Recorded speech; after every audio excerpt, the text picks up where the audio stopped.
So we've been talking about the different planets in the solar system, right? We've learned quite a bit about a few of them. We talked about the inner planets last week, and we started with Jupiter and Saturn.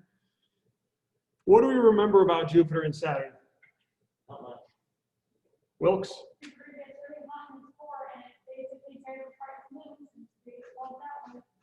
Yes, that is true. Io has tidal heating in its core because of how strong the gravity is. Yeah, Repeat. It has metal. Yes, metallic hydrogen in its core, which is pretty metal. Pretty awesome.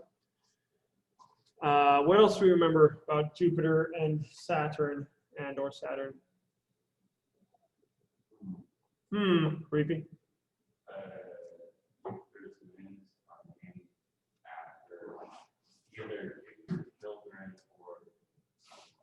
Jupiter's consorts. Yeah. Jupiter got around, and so he had a lot of lady friends, and most of the moons of Jupiter are named after them. Does anyone remember the name for the 4 biggest moons of Jupiter? Oliver? There's Europa. Yeah. Callisto. Yes, Callisto is very cool. John? Charon? So Charon is a co-dwarf planet with Pluto, and we'll talk about that later. Repeat. Io, yep. So Io, Callisto, Europa, and Ganymede, and together, all 4 of them make the 4 amigos. Now, what are they called? The what?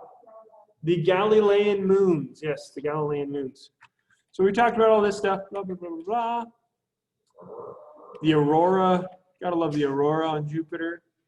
So pretty. Planets can be warmed up by the gravity of Saturn or Jupiter. So they're warmed up. Their cores are warmed by tidal heating. If you boil a pot of water by standing next to two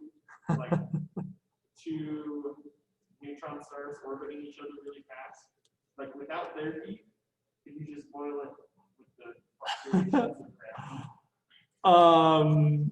That is an excellent question. Could you boil a pot of water standing between 2 neutron stars orbiting each other, Just excluding their heat, just with the tidal forces? Yes. No, because you would need the gravity of the object itself high enough to hold itself together. So for instance, Io is warmed in its core because of the gravitational pull of Jupiter.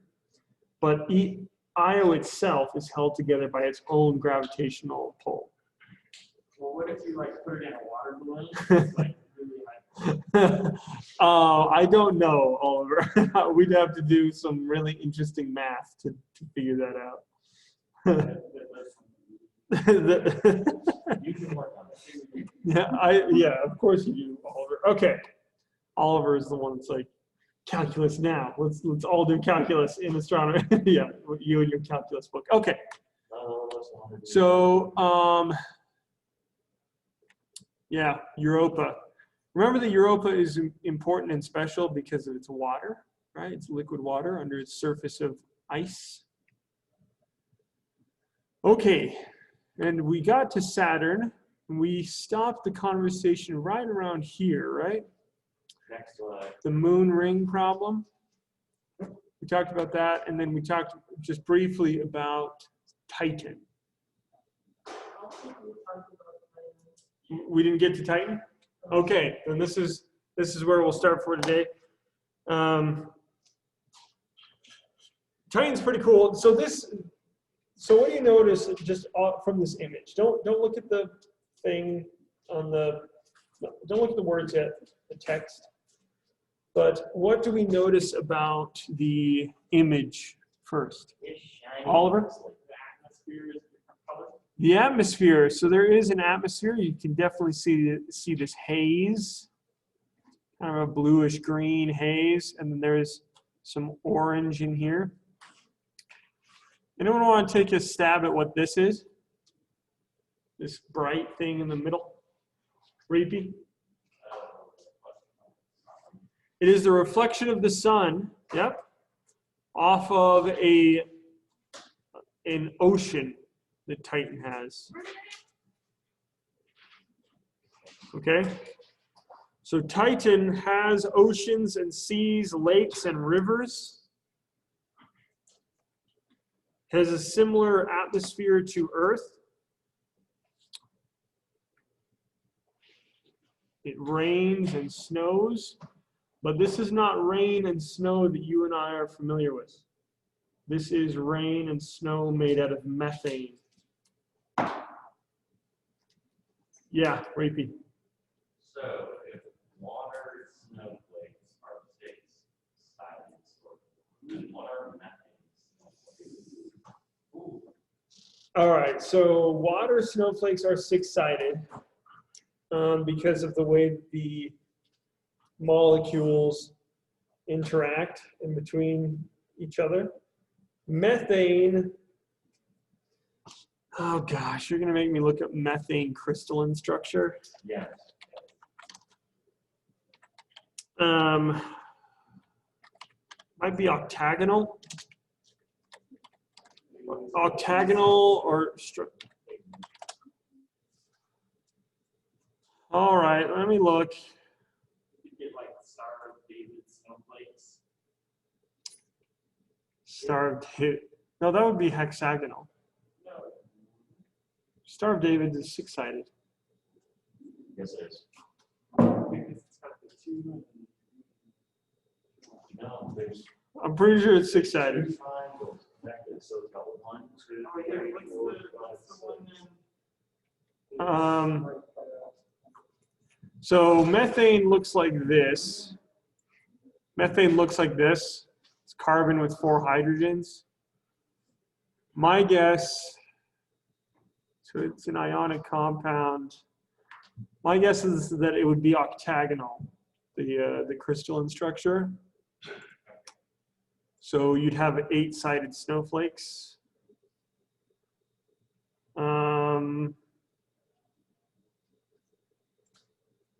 Yeah, hydrocarbon hydrates. What's that? Yeah. I don't remember what that's called. It's made with a bunch Of squares. Yeah, okay. So it's really cold. There is water there. But it is frozen. It is so cold on Titan that the water is the same consistency as solid rock for us. So the landscape of Titan is made out of water ice. So the mountains and hills and things like that are made out of water ice. The lakes and rivers are made out of ethane and methane. It has a hydrological cycle. It has a liquid cycle. So here on Earth, we have what's called the water cycle, right? Evaporation, condensation, precipitation, right? All of those. All that jazz. All that stuff that you should have learned in 4th grade. Titan has a process that cycles liquids, but it is, again, it is methane and not water. Someday, hopefully, humans will visit this place. Titan has relatively low gravity, and its atmosphere is quite thick. When humans go to visit Titan, with a wingsuit, you will be able to fly under your own power. Okay, so you will be able to have a wingsuit with wings that are maybe 2.5 meters in wingspan. So that's a little bit wider than my current wingspan. would have to be even bigger. And you'd be able to fly under your own power. You'd get tired after a while because it take a lot of muscle, but you would be able to fly. How big will the wings of join their electrons in? We could figure it out. Yeah. Yes, go for it. Okay. So pretty cool. Flying around, learning about the methane cycle. The methane cycle. Yeah. You're just measuring field trip, kid. So this is Titan, okay? The largest moon of Saturn. Opa, there we go. Enceladus. Enceladus is Europa 2.0. I just think that it is such a beautiful place. Look at how beautiful this place is. Enceladus is a much more pure white than Europa. Europa has those kind of rust-colored streaks. Enceladus has these blue stripes. They call them the tiger stripes. Enceladus is very small. It's only 500 kilometers in diameter. Low gravity, so this has geysers just like Europa does. But because the gravity is so low, it is able to send these geysers out with enough velocity to escape the Enceladin gravity. And so particles from these geysers, so it spews out water, and that water freezes and then goes out and actually creates one of the outermost rings of Saturn's ring system.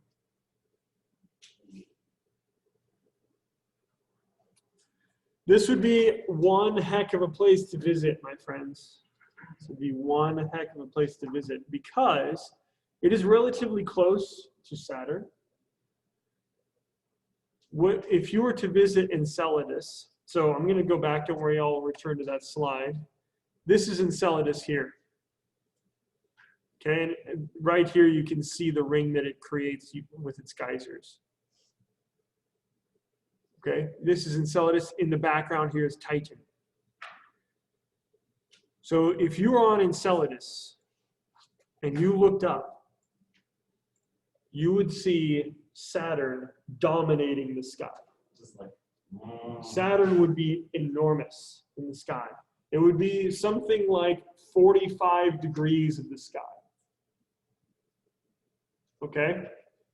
It would be gigantic.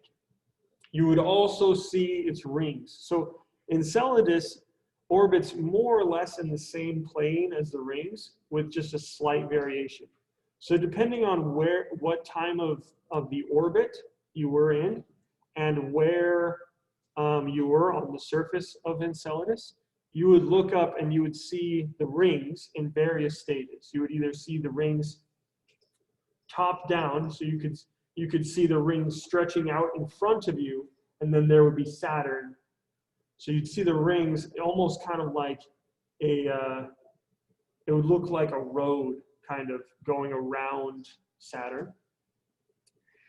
Or if you were edge on, then you would look up and you would see this thin line that would go all the way, almost completely around the horizon. So you'd see this thin line stretching almost from horizon to horizon. Or you could be underneath it from the perspective of the sun, and so you would be in the shadow of the rings, and you could look up and see the ring particles and the sunlight streaming through them. It would be amazing. And in the distance, you would see geysers shooting off these little flakes of snow and ice up into space, refracting the sun's light. You could get rainbows from these geysers. It would be, and the whole ground all around you would just be this perfect white blue. It would be, oh guys, it would be so gorgeous. Yeah, Cameron. where you had your arms and your hands just a minute ago, look like you were praising the sun. Well, a fitting gesture for this class. So And the horizon would be very, very close. So here on Earth, we're very used to seeing the horizon at a certain distance. Especially here, I mean, we have mountains that kind of enclose our horizon. But if you go to, say, Kansas or, you know, Texas, flat areas of the Earth, you can see the horizon, and we become very accustomed to that. If you were standing on Enceladus, or really any other smaller body, things would be weird. It would be eerily small. It would feel really small because the curve of the surface of the celestial body would be close to you, so that you would only see. So here on Earth, I think that the horizon for a person that is standing on a relatively flat area of the Earth is something like 10 kilometers away in each direction. Enceladus is much, much smaller. So you would only be able to see maybe a few hundred meters, which would be crazy, right? You'd see a few hundred meters of ground and then just space, or Saturn, or Titan, or you would see Titan as well in the sky every once in a while. Oh, guys, and you'd see some of the shepherd moons and some of the other smaller moons of Saturn. It would be a breathtaking sight. This is the place that I want to visit. Okay, this is where I want to go. Some of the moons of Jupiter would be really cool because you'd get a lot of the same. Jupiter would be even larger in the sky. Like if you visited Io, Jupiter would dominate more than half of the sky. But this would just be mind-bogglingly beautiful. Yeah, Oliver. Imagine the tales that would be told in humans. Yeah, I noticed that comment in the discussion about the inner planets. That if intelligent life developed on a moon like this, yeah, imagine the kinds of myths, right? Imagine the kinds of stories that would be told about the great orbs in the sky, and because we can see the sun and the moon, and those are and then everything else they're just points of light. But imagine, like, if you could see the rings of Saturn, if you could see other large moons of Saturn in the sky all at the same time, it would be, yeah, the myths and the legends would be phenomenal. Yeah, Cameron? You just gave me an idea for the best fiction novel. Yeah, I think that, I mean, and we'll talk, don't worry, everyone, we will get to aliens, and we'll talk about what alien life would be like in other places. But we're not going to get there yet, okay? This is another place where I'd like to drill a hole and go ice fishing and see what nibbles on the end, right? Because there is liquid water here. There is energy. There's enough energy to make hydrothermal vents. This would be an amazing place to go look for life as well. So over time, we've sent a whole bunch of missions. You don't need to know any of these. Okay, this is more for space exploration to know about the history of. This is Cassini. This is Cassini. Really, really cool mission to Saturn. So yeah, actually, not just to make it look cool, but that is gold. Spacecraft are oftentimes covered in gold leaf because gold is very good at insulating, and it is also can help protect from radiation and so forth. What do you mean it's a good insulator? Isn't it like known as the best conductor? So insulator from. So I think that because it's so conductive, it's kind of like a lightning rod. It absorbs it. That it conducts things away from things that are sensitive, right? So it insulates the interior from being from being fried by radiation because it is so conductive. A lot like a lightning rod. Okay. Yeah. Go for it.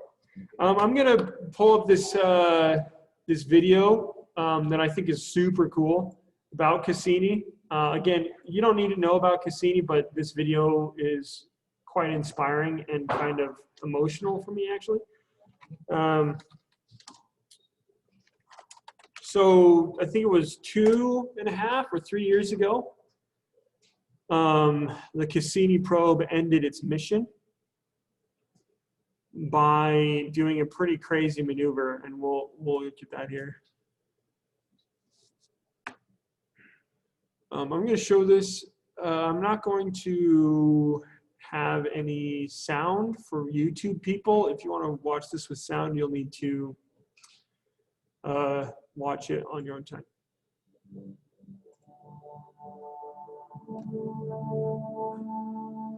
A lone explorer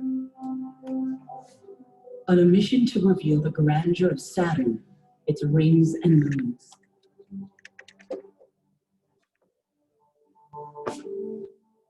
After 20 years in space, NASA's Cassini spacecraft is running out of fuel. And so, to protect moons of Saturn that could have conditions suitable for life, a spectacular end has been planned for this long-lived traveler from Earth.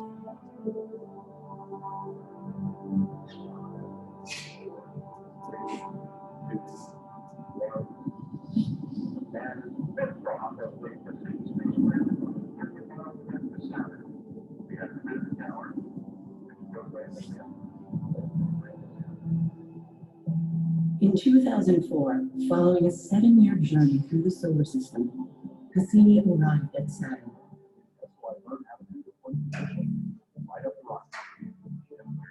The spacecraft carried a passenger, the European Huygens probe, the first human-made object to land on a world in the distant outer solar system.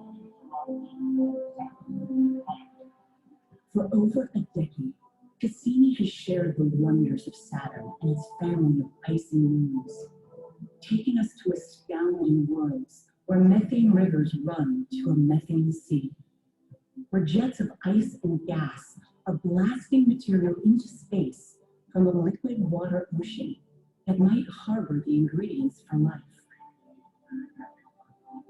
And Saturn, a giant world ruled by raging storms and delicate harmonies of gravity. Now, Cassini has one last daring assignment.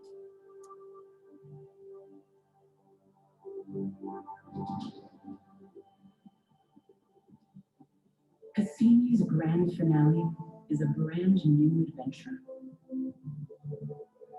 22 dives through the space between Saturn and its rings. As it repeatedly braves this unexplored region, Cassini seeks new insights about the origins of the rings and the nature of the planet's interior, closer to Saturn than ever before.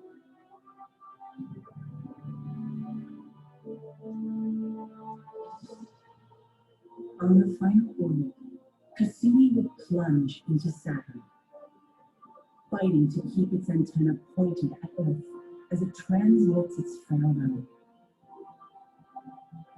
In the skies of Saturn, the journey ends, as Cassini becomes part of the planet itself.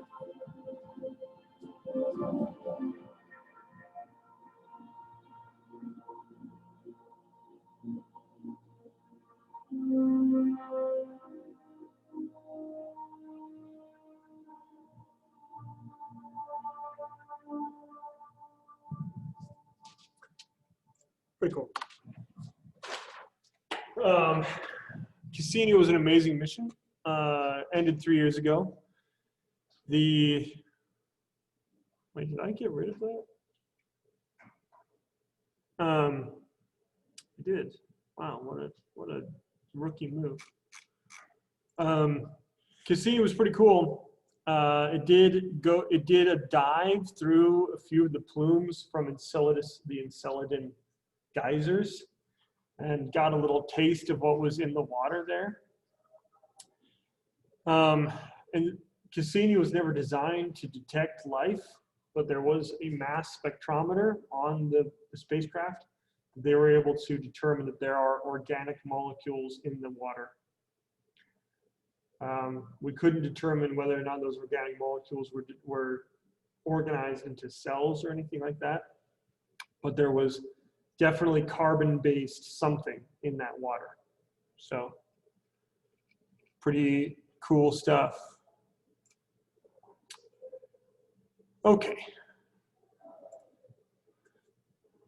This image is called The Day the Earth Smiled.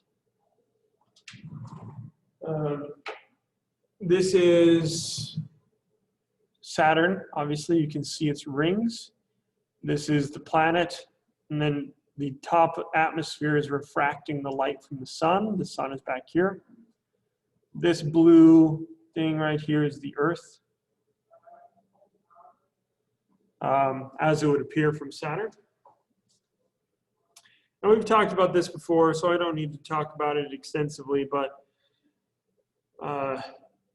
Saturn is a beautiful place, and we also have this beautiful place. Earth has a lot of really cool things to appreciate, and we talk about how amazing it would be to visit these other destinations in the solar system. I think that we also need to take a moment to acknowledge how wonderful the planet on which we live is. Okay, this blue dot. If I was to zoom in a lot, there's actually a little bit of this dot is not circular. There is a little aberration on one side, so that's the moon. So Earth as it is seen about 1.6 billion kilometers away from Saturn. All right, pretty amazing. Yeah, all right. So let's just finish up our solar system here quickly. Uranus, or if you want to pronounce it correctly, Uranus.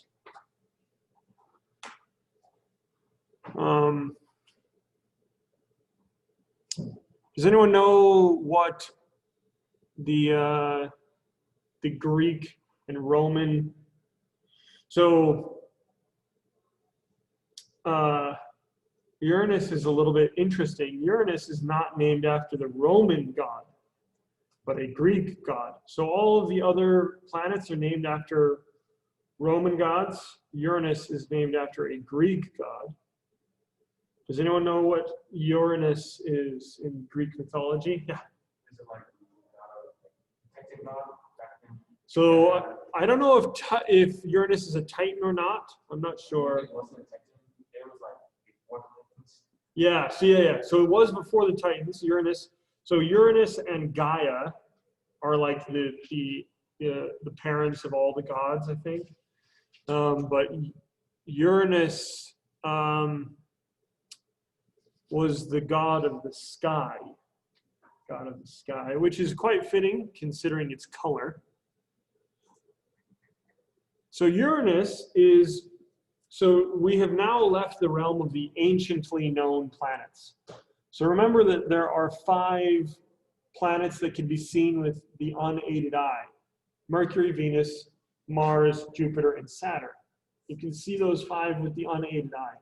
Uranus is just barely outside of that range. People with really good eyesight on a super dark night can see Uranus as just a tiny speck. But it was never known to antiquity. No one ever was able to like chart it over time to see where it was. So Uranus is a modern planet, modern discovery. This is mostly hydrogen. It has a rotational period of 17 hours, mass of 14 Earths, volume of 63 Earths. It takes 84 Earth years for Uranus to go around the sun once. So in your lifetime, you're all between the age of 13 and 17, right? You're 17, Oliver? Or are you 16? Going to be 17. You're 18? You're 18. So you're between the ages of 13 and 18. So in your lifetime, Uranus has gone about 1/7 of the way around the sun. Takes a while. And we'll talk about the end of today. We'll talk about the laws of planetary motion, Kepler's laws of planetary motion. We'll talk about how all of that works. Okay. This image is an aurora, so you can see this is aurora on Uranus. So we have seen aurora on Jupiter, on Saturn, and now on Uranus. What do you notice about this that is strange in comparison to the aurora on Jupiter and Saturn? Oliver? The aurora is not parallel with the rings. It is not at the pole. Yeah, and we'll talk about that in a minute. It is not parallel, or perpendicular rather, to the rings. Okay? So if we go back, don't worry, I'll return to that slide. If we go back and look at the aurora on Saturn, we can see the aurora, and that is decidedly at the pole. And we look at Jupiter, again, at the pole. You can see that it is near the rotational pole of the planet. Uranus is weird, and talk about why in a minute. You can see its ring. Uranus has the best rings after Saturn. Again, these are shredded moons. These are moons that got too close and got pulled apart. Okay, moving on. It is mostly methane, ammonia, a lot of ice. Uranus and Neptune are referred to as the ice giants. So something's weird about Uranus. Okay, it is turned on its side relative to the rest of the solar system. So it doesn't so much spin in place, it kind of like rolls. This is what Uranus looks like from Earth over the period of 42 years. So we can see the North Pole and then the South Pole. We don't really see the equator very much of Uranus because it is almost a 90-degree tilt, 97 degrees. So Earth, we have a tilt of 23.5, right? So we kind of go around. But Uranus is tipped on its side. Wouldn't that be slowing something down? If you have like a gyroscope that is spin like this, kind of like that.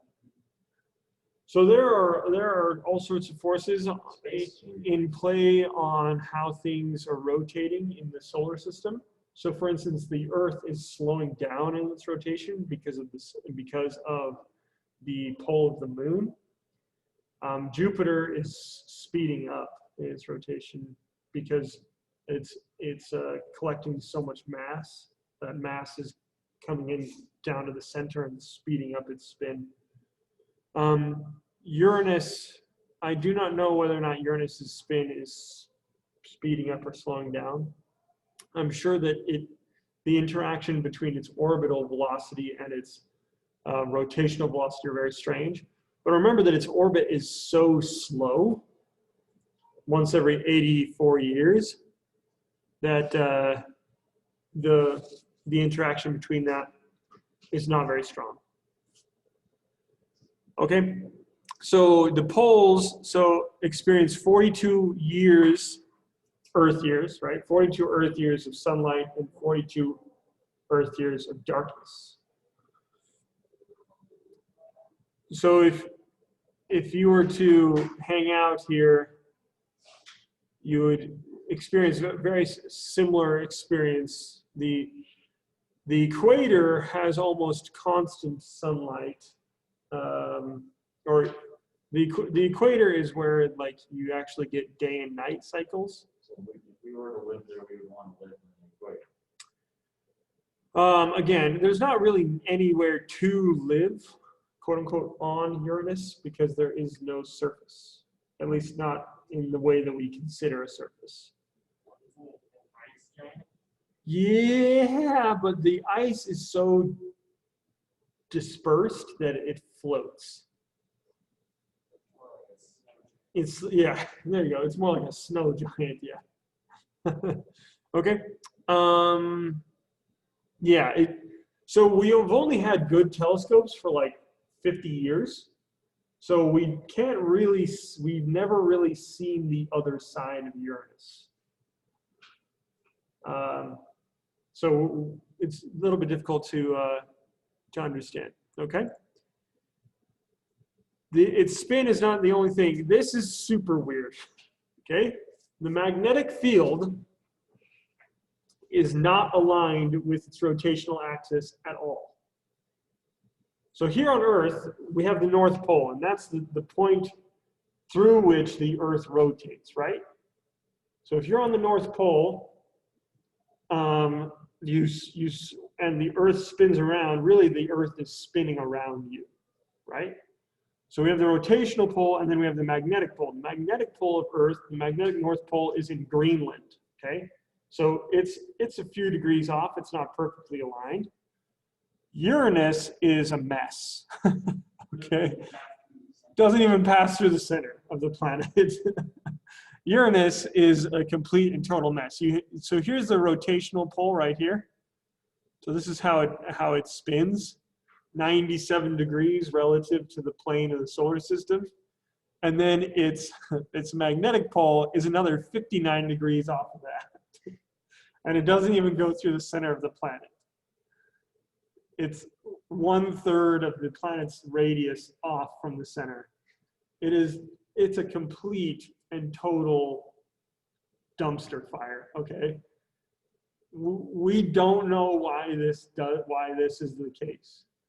The best explanation that we have for a lot of these things, including the weird rotation of Venus, the fact that it rotates backwards, and Uranus, is huge collisions when the solar system was forming. Or the most normal people would, for some reason, say aliens. Yeah, exactly, aliens. Yeah, but more than likely, something very large hit into Uranus and made it the way that it is. Why must you be this way, Uranus? Like that's that weird cousin of the cosmos. Yeah, it is just, look at how strange it is. It's so weird. Like, you have this magnetic field. Why are you the way you are? Yes.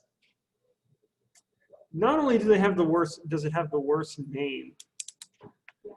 I mean, all things considered, right? It's not like the Greeks knew that we were going to name something after their god and that it would sound like you're referencing someone's colon. But it's just one of the funniest videos I've ever seen. His dad was going through the planets with his like 4-year-old daughter. Mercury, she would repeat it, right? Mercury, Mercury.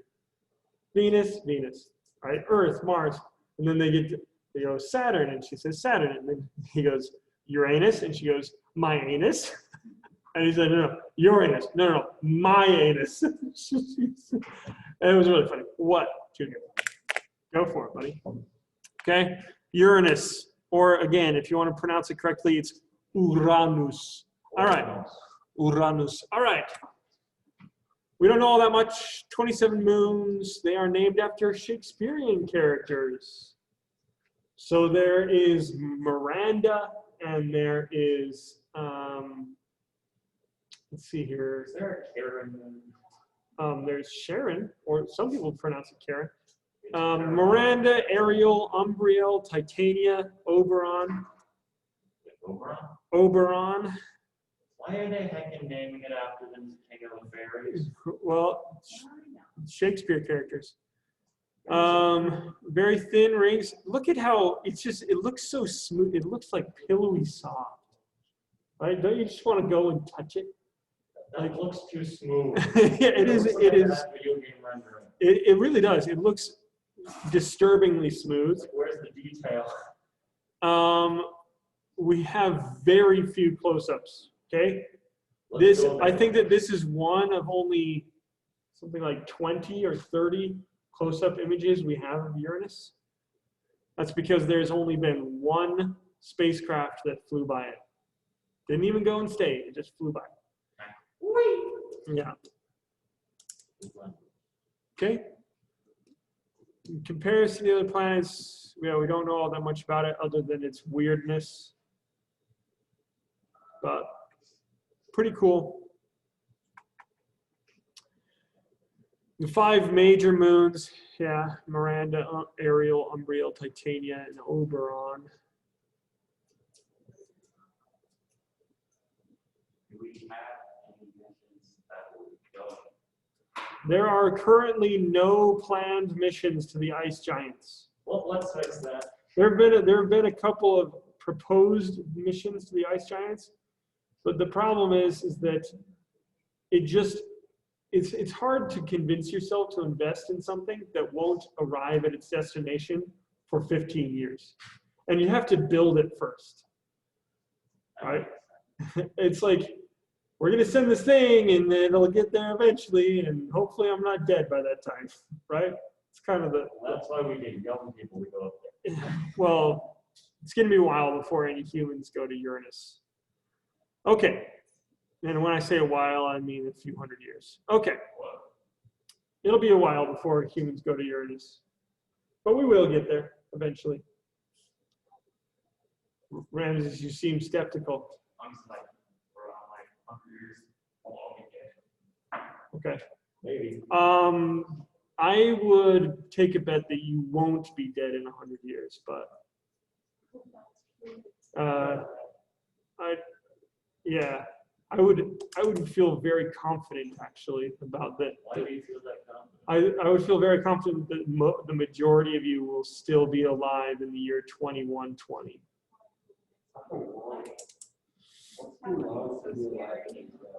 Why do people, I do not understand this. You mention this and people are like, oh, I don't want to live that long. What is wrong with you? Do you have a death wish? Like, I don't like call it quits, why? Like, Nathan's gonna be like, how is today to tomorrow any different than your 100th birthday plus 1 day having to deal to, with people.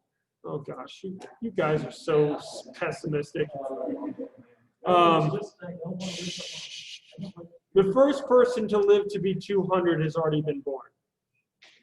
I will, hopefully, why? Why not? We don't like people.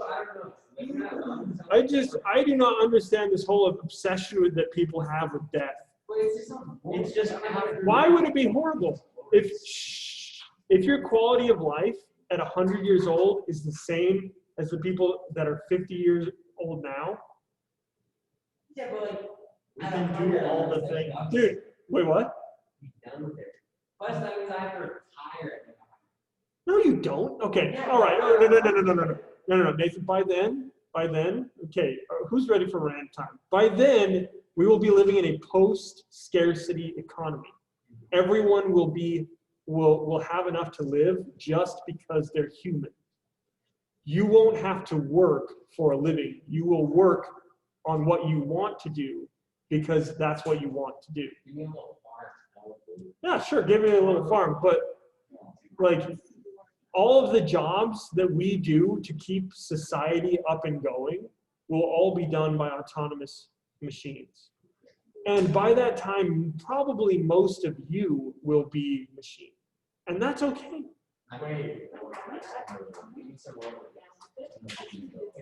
So trust me, my friends, the future is going to be awesome, and you're going to change your mind about, oh, I only want to live 100 years. No, you won't.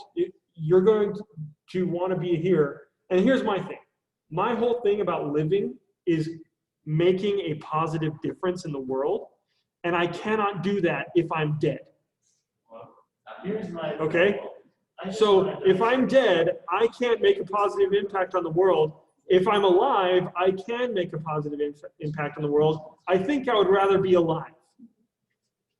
Even if I'm, oh no, 130 years old, you're going to be like, so, dude, your prime is going to be extended. I mean, Nathan, you play goalkeeper, right? There are guys that play goalkeeper until they're like 50 years old.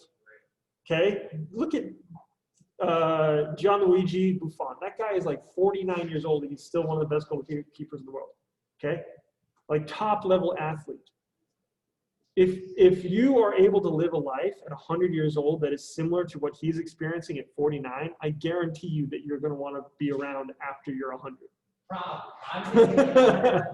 All right, so now that I've gone on a rant about that, yes, Wilkes. I have one thing that like, say everything was on here.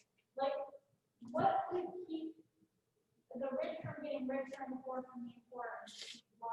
Like, how would you make it fun? Humans are greedy and you can't change Oh gosh, I don't want to get. Okay, I can't get into all of this, You but have to think I about would- the human factor. I would proletarian upper. I would, if you're interested in this, I would research universal basic income, UBI. Okay, where you have enough to be alive just because you are alive. Okay. All right, carrying on. Missions to Uranus. Voyager 2 flew by in '86. That's it. Yep, that's the one mission that's gone by Uranus. We need to go there again. I'm not going to worry about that. Okay, here's Neptune. Definitely Neptune has the best symbol of the planets, let's be honest. The Triton. It makes sense.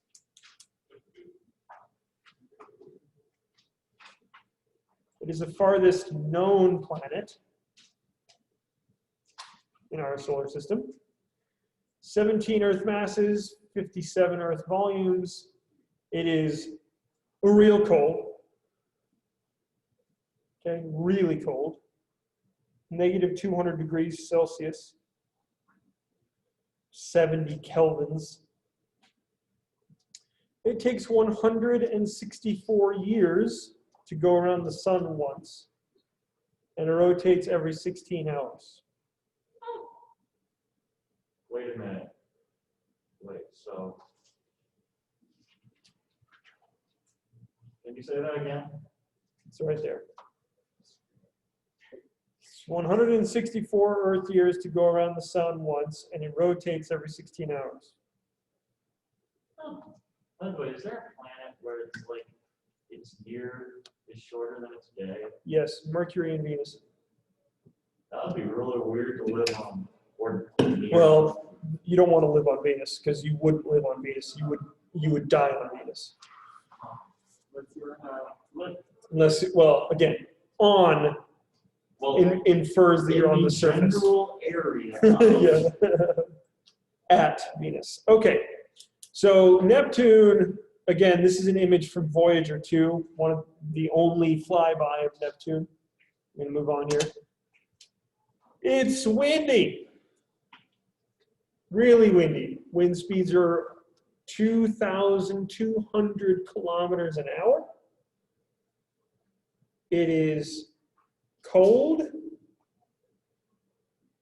The maximum measured wind speed on Earth, for reference, is 410, and that is during an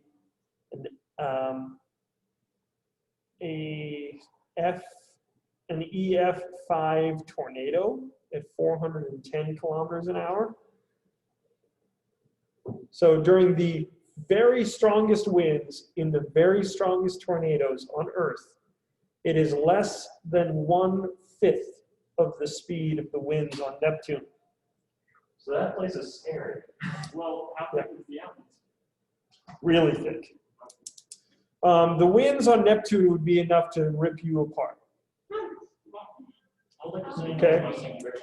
That's enough to where the forces involved are strong enough to remove limbs from your body. Cool.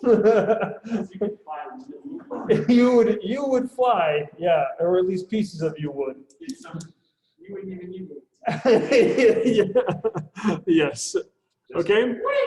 It has very large visible storms. You can see a couple of storms here. Here's one. This is what is called the Great Blue Spot, in contrast to Jupiter's Great Red Spot. Jupiter can suck it, these storms are better. These storms are smaller but more powerful, yes. Okay. Remember when we talked about the diamond shards in Neptune's atmosphere? There's enough heat and pressure in the atmosphere of Neptune to create. That is a giant space blender. Yes, space blender. Yeah. It looks so peaceful though. But it ain't. It is not. It is not peaceful. Like, we should sentence people to death like a series mom. Neptune has 14 known moons: Proteus, Nereid, and Despina.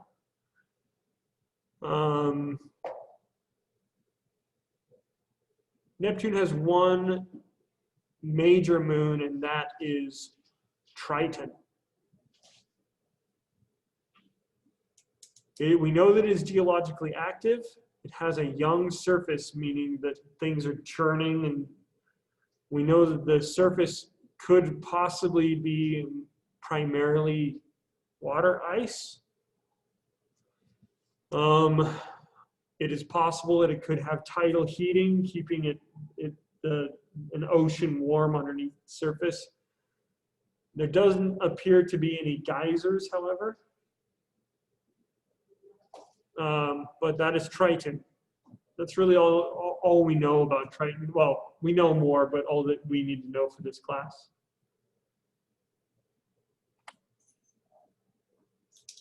Only one mission is flown by Neptune. This is an image taken in 1986.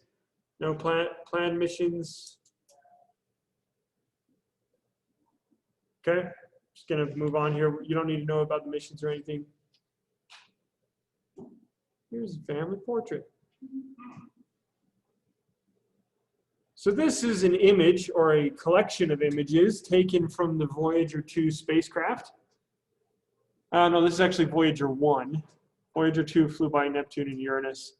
Voyager 1 went around Saturn and went north above the plane of the solar system. And this is a flare from the sun. But Jupiter, Earth, Venus, Saturn, Uranus, and Neptune. Mercury is too close to see because it is outshone by the sun.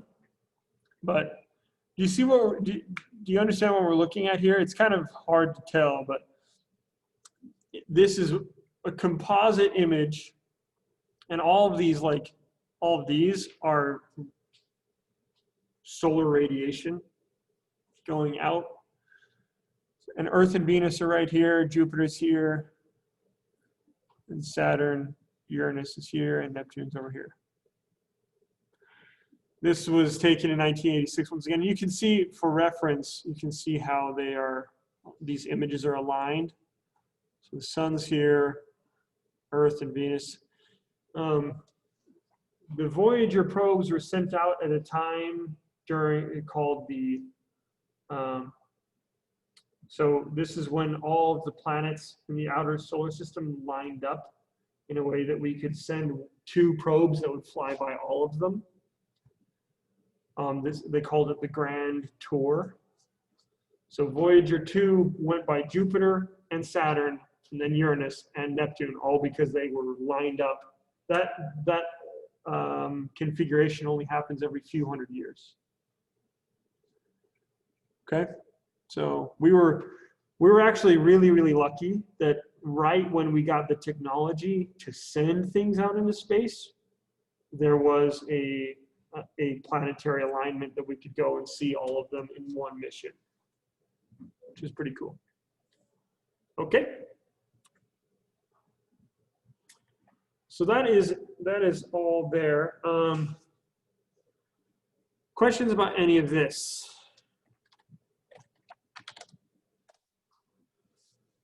I feel like,